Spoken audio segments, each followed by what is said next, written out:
ADN Podcast. ADN Podcast. Voces con contenido.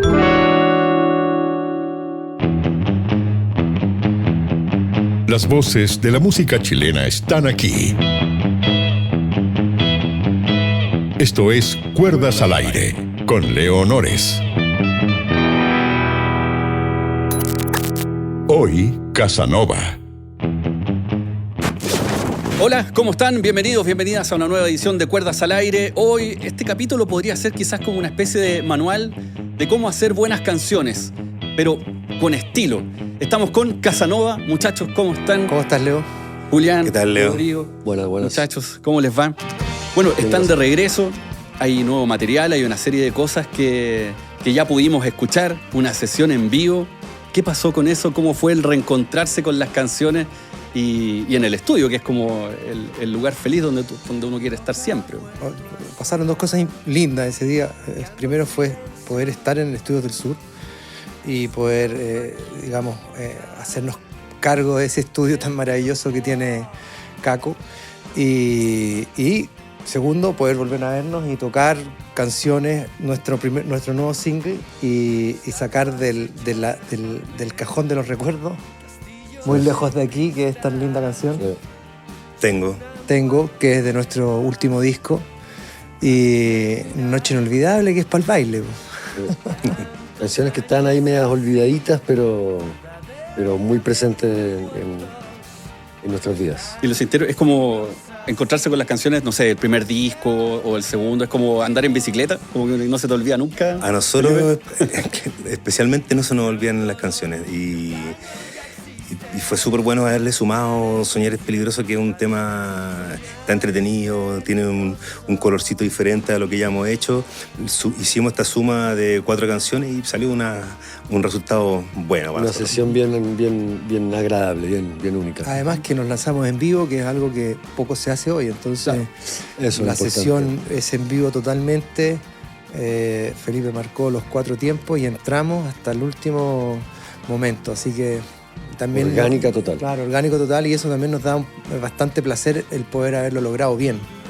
Fue súper lindo trabajar también con la gente en el audiovisual, con Pablo Mantilla y su equipo que hizo la sesión. Grabaron, editaron, se movió harta gente en colaboración con nosotros. Y 24/7. Apoyó 24/7. Zapatilla Films, claro. Entonces se hizo algo muy lindo que es parte de esta sesión y parte de un documental o algo similar a eso que se está preparando. Uh-huh. Bueno, están acá con instrumentos, así que eso también les da una pista de lo que va a pasar más ratito, así que no se desconecten. Justamente eso estaba pensando, como el hecho de enfrentarse a las canciones en vivo. Hay como una historia bien chora, en el sentido de ustedes hicieron también una sesión en vivo en la Cinearte Alameda, claro, en su minuto. Exacto. Y hay como una forma quizás de que tienen ustedes de abordar las canciones que es ni más ni menos. De una otra manera, siempre lo han pensado como en vivo. Lo justo y necesario. Claro, exacto, sí. Es que las buenas canciones tienen que ser lo justo y necesario, no más de 4 minutos. Uh-huh. Y algunas en vivo se dan para extenderla un poco más los finales, algunas veces como que nos íbamos en la volada, en algunos temas se presta para eso.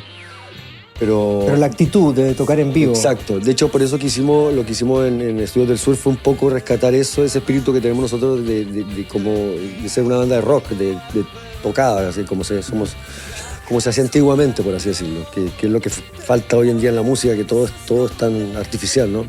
Hasta no hay ningún instrumento de verdad, hasta las voces están todas pasadas por autotune, entonces ya también con mucha base. Nosotros igual tocamos con secuencia en algunas canciones, nos apoyamos con algunos instrumentos, pero son muy como de apoyo solamente. Claro. Pero son pocas canciones también, porque nos gusta eso de poder entre los 4 resolver. Sostener claro. la canción. Y básicamente las canciones se sostienen con la dinámica, más que con algún tipo de virtuosismo, De hecho, ese registro del Cinearte Alameda, que bueno que lo nombraste, para la época ninguna banda había sacado un registro en vivo de esa forma, porque todo era después mezclado, súper producido después. Sí. Esto fue... Claro, overdubs y todo eso. Claro, de hecho la sesión que acabamos de hacer es grabado. Los 4 sonamos todo lo que está ahí, no se tocó nada. Ese mismo día se mezcló, nos fuimos para la casa con la mezcla y eso es lo que la gente escuchó. Claro. Es que, de hecho, Para quienes están conociendo Casanova nace de una parte de Santos Dumont, de Sintra también, y hay un rescate de una forma quizás como el sonido puro de la guitarra, del formato canción, que es como algo que ahora está un poco desapareciendo, pero que está volviendo en buena hora. Y eso tiene todo el sentido de decir que la canción tiene lo que tiene, y si es más, estorba. Y el sonido de guitarra, también, donde la guitarra está muy presente también. Sí, es que de hecho en las sesiones a la del Cine Arte Alameda, Rock and roll. en Ahora o Nunca, me parece que se pasa el solo de Raúl Morales en el teclado, bueno, luego va el solo de guitarra, y de ahí al coro con los arpegios, y eso es súper bacán porque es como una línea directa, Sí, po. es tocado de una. Tocado de una. Claro. Y después uno se escucha el disco, tú decís, es lo mismo. Sí, po. Como que no hay truco. No. De hecho, No hay nada bajo la manga. Los trucos salen ahí a veces, porque también muchas veces que uno enfrenta la canción, uno se sabe la canción, pero no sé, de repente Julián hace otra inflexión de voz en la estrofa, o yo hago un licks distinto en la guitarra, pero son cosas que van dándole esa ponte tú ahora en los Estudios del Sur, el solo de Soñar es peligroso no lo hice igual como en la canción, porque no me nació hacerlo, ahí me nació hacer otra cosa. Eso es lo bueno de las presentaciones en vivo, que se prestan para eso, que no tiene que ser tal cual como lo hiciste en el disco. Sí, pues. O sea, mantener la esencia de la canción, la estructura, pero hay cosas que pasan ahí que no pasan y nunca van a volver a pasar, y eso a nosotros nos encanta eso, y somos súper abiertos a que eso pase siempre. Por ejemplo, en el Casanova, el primero, y también en El amor es una trampa mortal, ese formato a mí me llamó mucho la atención en su minuto cuando lo escuché, porque claro, en el 2003, ¿en qué estaba la música, digamos? Todavía estaban los ecos de los tres que se habían separado hace un año atrás, desde fuera venía el new metal, estaba, qué sé yo, una cuestión, y dentro de eso aparecen ustedes con un rescate del sonido de la guitarra con overdrive, con un poquito de reverb, y tú decís como formato, esto es el rock and roll, ¿cachai? Pero como en el estado más puro. Claro, nosotros teníamos esa sensación siempre de como, bueno, Julián viene de una banda que es Santos Dumont, que es la apología a la psicodelia de los 60. Nosotros, Sintra, veníamos de hacer música muy pop, entre una mezcla entre punk pop, ¿cierto? Como una cosa así, pero con instrumentos, todo con instrumentos y todo con arreglos directos. Entonces yo creo que eso fue lo que se unió y que logró que se ensalzara el ánimo para poder generar estas canciones que aparecieron en el primer disco, que ya venían medias tratadas desde Los Santos. Y esas canciones, eso le iba a preguntar, ¿cuánto tiempo antes habían nacido o alguna que ya nació ahí? ¿Cuál es? La del primer Del primero, disco. Claro. De hecho, hay 3 canciones que eran de la última etapa de Los Santos Dumont, que compusimos junto con Boy, La Muerte Mediodía, compusimos con Yo-Yo, porque él también estuvo en la última etapa con Sal de Santa. ¿Qué va a pasar también? Y de hecho hay registro, tocaba por Los Santos, pero finalmente salieron en el primer disco Casanova, pero venían de la época de Los Santos. Y hay canciones, de pronto hasta canciones de ahora que estamos viendo que uno las compuso hace 10 años y de pronto dan pie. Aparecen, dan vida, toman vida. ¿Y sabéis por qué les pregunto? Porque al escucharse uno escucha las canciones como en el orden cronológico de los discos, como que vais conociendo un poco su propia historia, porque las letras son como bien, como no sé si el concepto podría ser existencialista, pero en el fondo uno va descubriendo el nacimiento de hijos, parejas que van, que vienen, y uno los empieza a conocer a través de las canciones. Entonces hay una cuestión bien particular con eso. Es muy existencialista las letras. Y muy parte de nuestra vida también, como dices tú. Claro, es que de verdad eso se nota, porque aparecen nombres, ponte tú, Noel, hay canciones que uno dice, bueno, aquí puede haber pasado esto, y uno se empieza a interpretar cosas. Sobre eso, de qué va a pasar.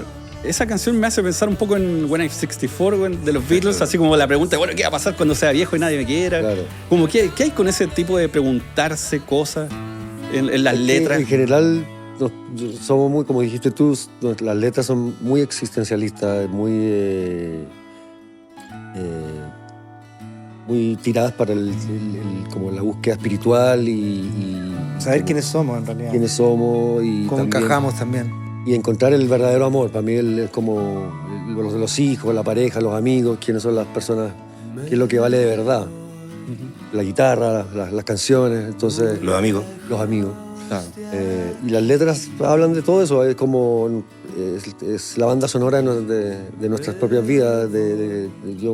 Uno escribe por cosas que a uno le pasan o cosas que le pasan a los amigos. Esa es la mejor inspiración para poder escribir. Yo creo que somos personas que nos gusta vivir nuestras vidas, entonces por lo mismo estamos muy cerca de eso.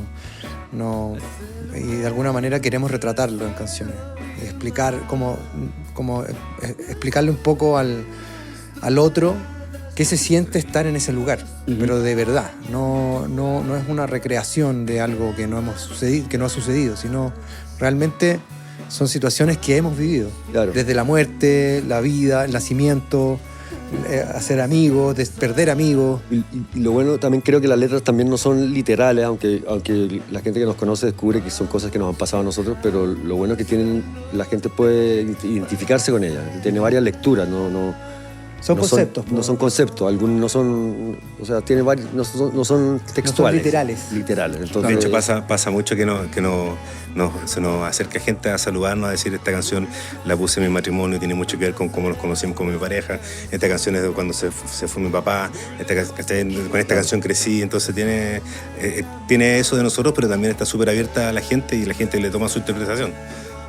Es que yo creo que los seres humanos vivimos toda esa experiencia y nosotros tenemos la suerte de estar en un lado de la tribuna que las podemos escribir. Claro. Eso es todo. Claro. Y dentro de eso quizás es como... es otro escenario, pero el 3x3, que nunca fueron 10, ¿cómo encaja eso con el existencialismo? Es que ese es Pancho Green, ese es nuestro amigo Pancho, Francisco Green. Que me iba mal en matemáticas en el colegio. Claro. Nunca supe cuánto era 3 más 3. Siempre compraba y tenía menos. Siempre me da 10. No, ese es Francisco Green, que gran amigo de nosotros, que nos aportó su literato bella. Su literato en nuestras canciones también. Es que la frase es buena igual, pues si uno se queda pensando ¿y de dónde viene? 9 días, ¿verdad? Eso. Claro, uno le queda... Y 9 días. Sí, si te hace pensar, aunque uno no quiera, que hay... Bueno, muchachos, y en lo que viene, digamos ahora en lo inmediato, claro, se han reencontrado con las canciones. Hay otro anuncio también importante que tiene que ver con un vinilo. Ese también es un hito importante, porque hay formas y formas de volver. Exacto, sí. Y aquí la están haciendo con todo. Sí, lo que pasa es que nosotros hace rato que no nos veíamos y además que también no sé si decir de moda, pero celebrar la carrera, ¿no? Cada uno se celebra sus cosas. Así como Oasis celebra su junta, Blur celebra sus 20 y pico años de tal disco. Nosotros queríamos celebrar el aniversario de nuestro primer disco, que fue el puntapié inicial de nuestra carrera musical como conjunto. Y se nos pasó el año. Fue el año pasado que se cumplían los 20. Los 20. Entonces, este año vamos a celebrar esos 22 años de ese disco en formato vinilo, que es algo que nos debíamos a nosotros y que supongo que también los que nos siguen desde hace tantos años van a estar contentos con la noticia. Y ya que lo mencionaste, Yoyo, ¿cómo ven, por ejemplo, el hecho de los regresos como bandas icónicas? Tú decías Oasis, Blur también vino en su formato original. ¿Cómo ven ese fenómeno, siendo también ustedes parte de un retorno en su formato original? Lo veo como viejos que somos. Yo creo que tiene un componente mucho más natural porque... No nos pagan para juntarnos. No nos pagan primero para juntarnos. Y no estuvimos así de peleados como los hermanos Gallagher, pero por ejemplo, yo vengo de tocar con Julián. Yo con otra formación más también tocaban con Julián, entonces nunca nos dejamos de ver, siempre seguimos en la misma, hicimos bandas con amigos conocidos, nos encontramos de repente, a veces en un tiempo. Con Julián salimos una vez nosotros tres, nos pillamos así que nos convocó el Julián a tocar las canciones de él, entonces como que no nos dejamos de ver, por suerte. Entonces solo faltaba juntar a la banda. Faltaba juntar la banda completa y que el flaco volviera, que justo hoy día no está, pero él se fue un tiempo de la banda y volvió ahora, y esa también es la razón de la sí, claro. Digamos cómo son las cosas. Él fue el que llegó tocando la puerta a decir, ya, pues bueno, juntémonos. Nos debemos hacer algo más. Ajá. Y bueno, y trabajamos en eso desde el año pasado para juntarnos y vimos luz y le dimos el vamos. Y empezó a funcionar súper orgánico todo, nos sentamos a conversar, salió todo bien, nos sentamos a tocar, salió todo bien, entonces desde la primera junta, entonces súper. Más que nada nos echábamos de menos y lo pasamos muy bien tocando. Y nos juntos. echábamos de entonces, menos. Yo creo que esa es la razón, no es por la plata que nos juntamos. No somos así tampoco. De hecho, tenemos que pagar para tocar. Bueno, todas las bandas hoy en día parece en Chile pagan para tocar. Sí, no, pero para nosotros esta cuestión es romántica, es es la necesidad de poder hacer música y que nosotros sabemos que entre nosotros la podemos hacer de una forma especial, y creo que eso también es lo que finalmente marca el sello de la banda. Por eso por eso tuvimos y de alguna manera quedamos registrados en la música chilena, porque tenemos un color que no tiene otra banda nomás. Y eso es bonito saberlo de los demás, es bonito saber que la gente todavía le gusta nuestra música, nos escriben en YouTube, en los videos, nos mandan mensajes en Instagram, todo el tiempo. Siento que no estamos ni juntos, entonces estábamos todos trabajando en proyectos personales y se dio de volver a juntarnos. José Luis volvió a la banda y eso hizo que volviéramos a generar música y mira lo que pasó con Soñar es Peligroso. Sacamos el single y fue inmediatamente súper bien recibido, bien acogido. Entonces sabemos que seguimos haciendo algo que nos gusta hacer y que a la gente le gusta. Sí, pues. Yo les decía al inicio que es como un manual de hacer canciones, porque de verdad, por ejemplo, si uno quiere aprender a rasguear rítmicamente, tenéis acá los arpegios dentro de también, y de hecho mantener como un beat que uno puede decir simple, así como a lo Ringo. Claro. Entonces, bueno, pero hay que hacerlo, porque claro, como que es súper difícil hacer ese desposte, porque ponte tú en el caso de la rítmica, Julián, ponte tú, uno dice un rasgueo arriba abajo, así como My Sweet Lord, pero anda a hacerlo constante, claro, y cantando. Y que te suene bien. Y que claro, necesitas una muñeca de quinceañero, claro. ¿cachai? Como que la cuestión no es fácil. Entonces, de verdad que es súper bacán como que hayan vuelto y retornen, porque el hecho de la forma en que abordaban las canciones, yo encuentro súper interesante.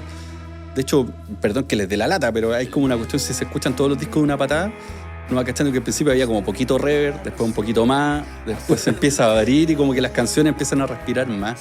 ¿Cómo trabajan, ponte tú, el sala de ensayo? ¿Siempre como formato, si suena, se toca como de una, o se van cabeceando un poquito más? Hay algunas que salen rápido y unas que no. Sí.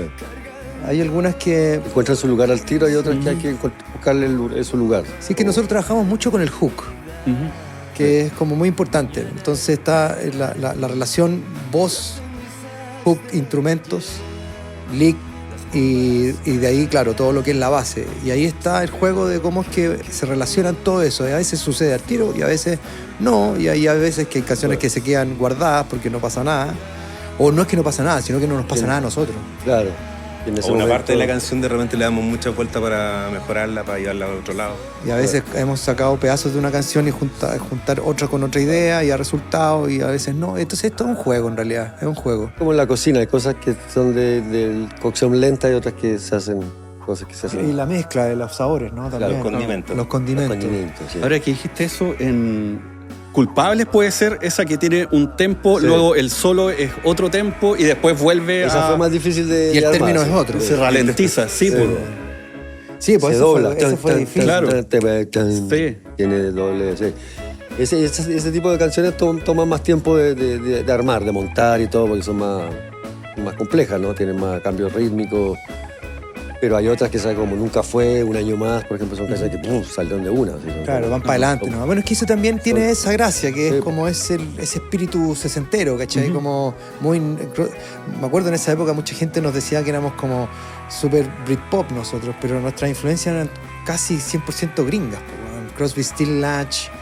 más sesentera y setentera. Claro, Bob Dylan, no sé, cosas como esas, The Byrds. Los Birds, los Bueno, Kings, Tom los Petty Kings. pensando en Petty. una de 12 cuerdas. Claro, entonces, para nosotros era eso. Y claro, había obviamente el gusto por lo inglés, porque somos fanáticos de los Kings, Sí, nos gusta todo eso. Entonces, obviamente, no nos íbamos a bajar de lado.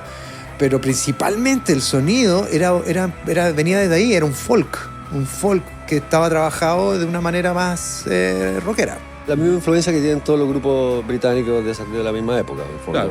Lo escuchamos la misma música, Blur, Oasis, le gustan los Small Faces, los Kings, los Beatles, la misma música que escuchamos. Entonces, esa yo creo que es la relación, que tenemos los mismos gustos, la misma influencia musical. ¿Y cómo ven, por ejemplo, ese salto de la música o la industria del 2003, cuando ustedes aparecen? Ahora, por ejemplo, el consumo de la música es distinto, era como más single, se ha vuelto al formato canción, digamos, que eso también es una buena cosa. ¿Cómo lo han visto? Puta, a nosotros nos ha tocado todos los cambios en la industria Sí, musical. sí. desde cuando La caída de los la sellos. caída de los sellos, cuando Claro. se acabó el rock and roll y apareció la música electrónica a comienzos del 2000, no habían bandas de En rock. el 97 ya había... Claro. Todos los clubes se transformaron en electrónica y todos los que tocábamos guitarras para la casa. A finales del 90 ya empezó a morir, pero ya al comienzo del 2000 yo me acuerdo que era Casanova y Teleradio Donoso, eran las 2 bandas de rock que habían. Y ahí apareció Guiso. Y estaban las más under, Guiso. Claro, se dio algo récord. Tsunami, con pero todo ese... claro, Perroski, pero eran más under, pero así como pop, rock. Claro, del lado del pop era muy poco. Claro, y la música electrónica era la que entró fuerte, entonces no había música. Empezó a decaer la escena musical, ya no había tantos lugares para ver música en vivo. De hecho, hoy en día ya ni hay. Hay poco espacio. Después de la Pero pandemia. hay harta música, está bueno que hay harta música. Sí. Hay mucha banda. Hay mucha banda muy entretenida acá en Chile, a nivel latinoamericano. Aquí en Chile hay muchas bandas y todas buenas. Eso no se pasó. A mí me gusta, al menos ese fenómeno que esté pasando eso, que entremos nosotros entre medio de este abanico que está mucho más grande, lo encuentro súper rico. Aparte que mucha autogestión, que nosotros Claro. partimos con la autogestión en esos años. O sea, veníamos de haber estado alguna vez en sello y de repente todo era autogestión y todo iba a tener que hacerlo uno mismo y entonces se hizo interesante también. Así, el otro día hablaba con un amigo de eso, de la suerte que tenemos nosotros como generación de haber vivido todo lo que pasó en los 90 hacia adelante hasta el 2010, ponte tú, esos 20 años.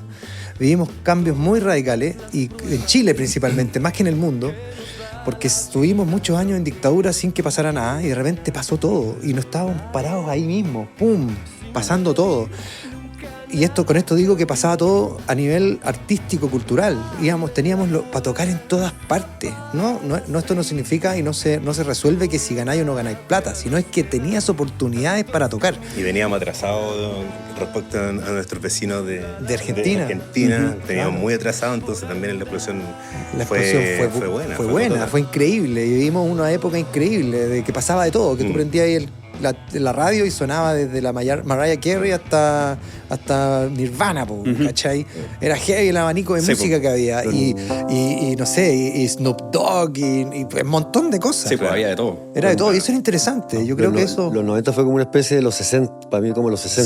Sí. Pero es como que ahora que lo veo más lejos y que vivimos los 90, me doy cuenta que es como una especie de 60 para mí los 90. Sí. Y musicalmente, culturalmente, lo que pasaba. Y en Chile también se respiraba mucho.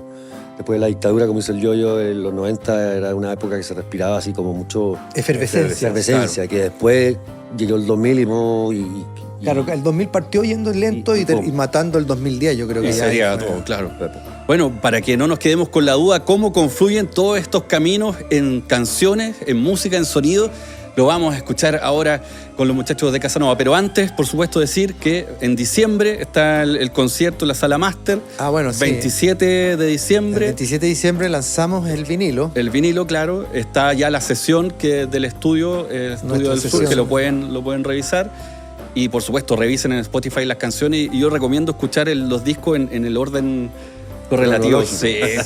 Ahí y van nuestro todo. canal de YouTube tenemos todo también. Ahí están los discos, están las canciones, está la sesión en vivo en Lautaro también que hicimos hace unos años, que está muy buena también. Los videoclips que hemos hecho. Muy buena. Véanla. Y bueno, la que no tenemos es la en vivo, la del segundo disco que la bajamos porque queríamos trabajarla de nuevo, ¿cierto? Bueno, pero hay material de Casanova y se viene este 27 de diciembre con este lanzamiento de este vinilo que nos debíamos hace muchos años y vamos a tocar el disco íntegro. Y le vamos a agradecer ese disco también a Beast. A Beast, ¿verdad? A nuestro sello. A nuestro sello Gustavo, que nos ha apoyado un montón. A Fotorock, siempre que está con nosotros. Y hay un montón de gente que siempre nos ha ayudado, bueno, aparte de nuestras familias, pero te podría nombrar a muchas personas y ellos saben quiénes son. Bien, Pablo Guedache es uno que siempre ha estado ayudándonos, fue el que grabó el primer disco, mezcló el segundo, siempre ha estado ahí. Animales también fue producido por él, grabado por él y producido por él. El single que hicimos ahora. El single que hicimos ahora fue mezclado, claro, y grabado. No, sí, Pablo siempre ha estado con nosotros, así que agradecido a toda la gente que ha estado con nosotros y siempre nos ha ayudado. A Matías Mosén, que está en el cielo. A Matías Mosén, que está en el cielo. Está mirando. A Carlos Justac, a Panchito, que también está allá arriba, también Felipe se nos fue. Felipe Gana, grande Felipe. Siempre hemos tenido un equipo de trabajo y de amistad firme y sólido, y eso nos hizo también entrar al mercado de buena manera. Hay mucha música entonces y carrete de largo, así que vamos a escuchar ahora a Casanova aquí en Cuerdas al Aire.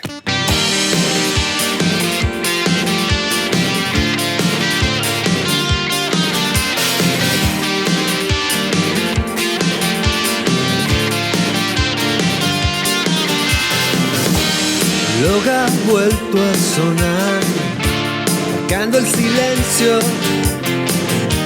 Es una máquina mortal, el tiempo.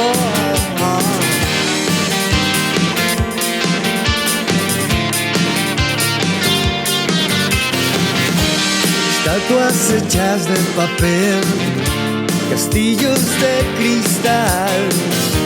Es una muerte real, fugaz y segura. Tantos años así, verdaderamente muerto. Tantos siglos así, incansablemente vivo. ¿Qué vas a hacer si el dolor y el daño ya existen? Mañana es incierto y tal vez soñar es peligroso.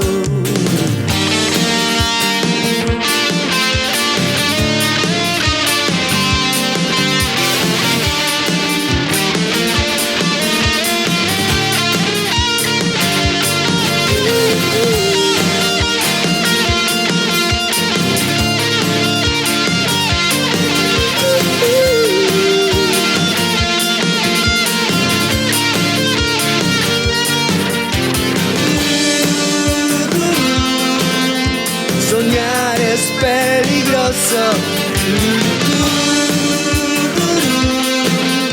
Soñar es peligroso.